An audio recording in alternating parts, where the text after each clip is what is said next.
어쩜 이렇게 시간이 안 가는지 정말 버스 안에서 고인 이불 속에서 고인은 언제나 너에게 고인.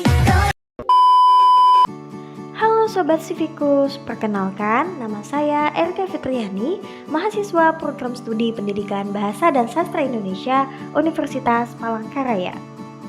Jadi, aku habis baca buku tentang psikologi politik karya Dr. Muhammad Faisal MSI. Beliau ini merupakan seorang pemerhati politik yang sudah berkecimpung di dunia riset dan konsultan politik sejak tahun 2007. Nah, dalam buku beliau yang berjudul Psikologi Politik ini pada intinya membahas terkait bagaimana ilmu psikologi ini mempengaruhi sikap politik seseorang.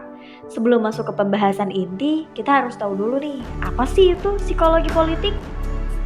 Nah, jadi psikologi politik merupakan sebuah ranting ilmu yang posisinya dalam pohon ilmu sosial selalu diperdebatkan.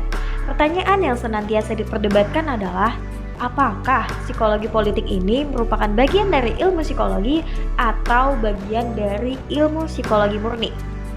Tapi dalam video ini kita tidak akan menjawab satu pertanyaan yang selalu menjadi perdebatan itu. Kita akan mengulik bagaimana psikologi bisa memprediksi peristiwa politik di masa mendatang. Kuklinski dalam Kadam dan kawan-kawan tahun 2004 mengatakan bahwa psikologi politik adalah bidang ilmu yang mengkaji proses mental yang mendasari penilaian juga pengambilan keputusan politik. Secara lebih lanjut, Kadam dan kawan-kawan tahun 2004 menjelaskan bahwa tujuan dari psikologi politik adalah membangun sebuah dasar eksplanasi kausalitas perilaku yang dapat membantu memprediksi peristiwa politik yang terjadi di berbagai kesempatan. Kadam dan kawan-kawan secara tegas menyatakan bahwa setiap makhluk politik memiliki kepribadian, dan kepribadian dapat dijelaskan melalui berbagai perspektif serta pendekatan. Kadam dan kawan-kawan berpendapat kepribadian seorang makhluk politik terdiri dari 5 unsur, yaitu kognisi, sikap, nilai, identitas, serta emosi. Aksi reaksi antara kelima unsur ini disebut sebagai proses mental. Nah, itu tadi pengertian dari psikologi politik. Sekarang kita masuk ke ruang lingkup psikologi politik.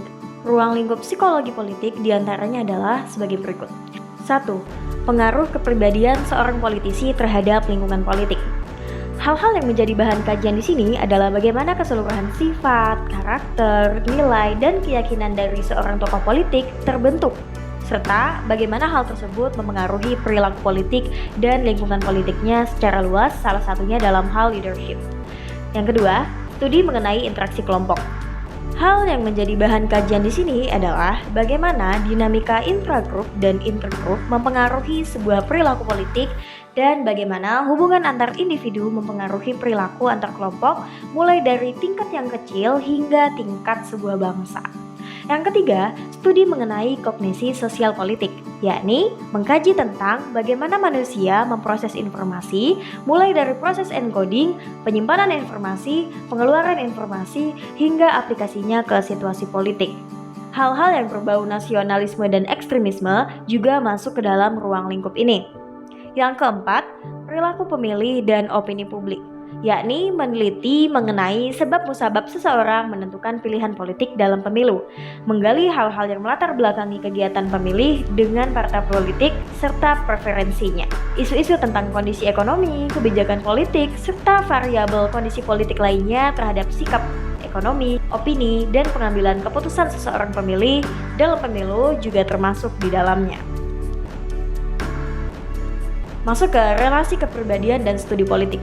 Secara terminologi, kepribadian itu kan diartikan sebagai kemampuan seseorang untuk merespons atau berinteraksi dengan lingkungan sosialnya. Dalam pendekatan psikologi, kepribadian itu nggak memiliki makna tunggal. Ia adalah kemampuan atau efektivitas untuk berinteraksi dengan lingkungan sosial. Tetapi pada saat yang sama, ia juga bisa dimaknai sebagai struktur kesadaran internal.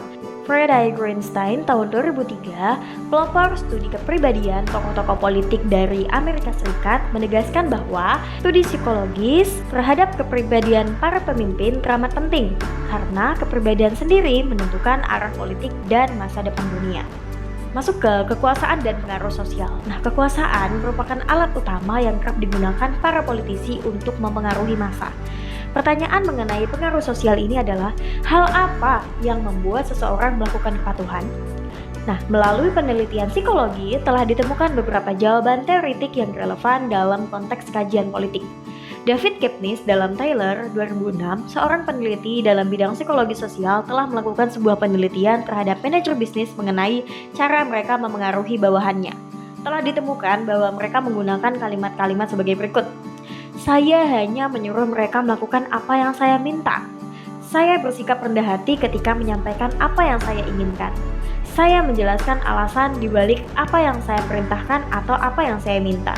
Di sisi lain, Kepnis juga meminta beberapa pasangan yang berpacaran menjelaskan cara mereka memengaruhi pasangannya. Lalu, ditemukan jawaban berupa kalimat-kalimat sebagai berikut. Saya marah dan meminta ia patuh pada saya. Saya berperilaku sangat baik dan manis sehingga ia tidak bisa menolak permintaan saya. Kami membicarakan alasan-alasan mengapa kami berbeda pendapat.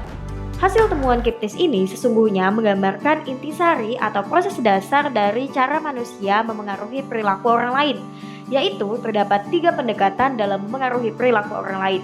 Pertama, melalui otoritas dan ketegasan. Kedua, melalui pendekatan emosi serta empati. Ketiga, melalui pendekatan rasional dan argumentasi. Nah, pengaruh media terhadap perilaku pemilih dibahas di dalam buku ini. Jost dan Sidanus tahun 2003 mengatakan bahwa dunia politik modern itu telah berubah menjadi kampanye media massa, di mana ia tuh didesain untuk mengubah dan membentuk impresi dari kandidat dan isu. Saat ini sulit untuk membedakan antara demokrasi politik dengan pemasaran produk. Ini karena media dan para ahli komunikasi telah berperan sebagai mediator antara para pelaku politik dengan publik. Iklan politik secara psikologis bergerak di 2 ranah kognitif manusia, yaitu kesabaran dan subkesadaran. Pada ranah ini, pesan bergerak dalam ruang iconic memory menurut Giles 2003. Coba lihat gambar yang saya tampilkan ini. Ini adalah iklan kampanye Obama yang terdapat dalam sebuah video gym basket. Gambar itu merupakan salah satu metode kampanye Barack Obama pada saat ia pertama kali maju sebagai kandidat Presiden Amerika Serikat pada tahun 2008. Tim sukses dari Obama menggunakan metode pesan subliminal dengan memasukkan iklan kampanye Obama dalam berbagai video game, salah satunya dalam video game basket yang diproduksi oleh EA Sports. Iklan dari Obama tersebut begitu menyatu dengan desain permainan digital sehingga atensi para pemilih muda dan pemula yang sedang bermain tidak akan sadar dengan kehadirannya. Namun, stimulus subliminal yang hanya tampil sepintas tersebut tetap memiliki pengaruh dalam kognisi pemain video game, serta pada akhirnya akan mempengaruhi sikap atau pilihan politik pada saat hari pemilihan presiden. Kemudian di bab kelima dari buku ini ada dijelaskan tentang teori dominisasi sosial atau biasa disingkat dengan TDS dalam ilmu psikologi, disusun atas observasi terhadap berbagai konflik sosial yang tidak berujung. Sidanius dan Prato tahun 1999 menjelaskan bahwa terdapat 3 sistem stratifikasi dalam masyarakat yang bersifat universal, yakni sistem umur atau individu dewasa lebih berkuasa atas individu yang muda, kemudian sistem gender, lelaki lebih berkuasa atas perempuan, dan sistem arbitrary set, yakni etnis, negara, ras, kasta, kelas sosial, agama, kelompok berdasarkan daerah, dan segala jenis pembatasan kelompok yang mampu dihasilkan imajinasi manusia.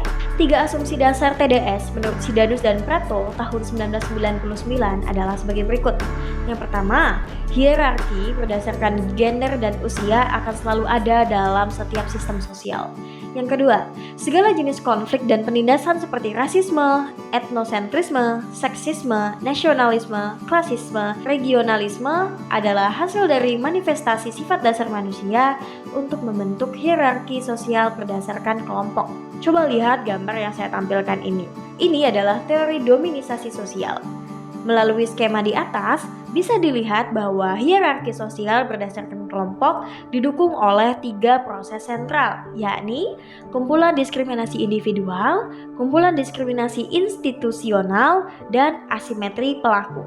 Itu saja rangkuman dari buku psikologi politik yang saya baca. Terima kasih sudah menonton dan semoga bermanfaat.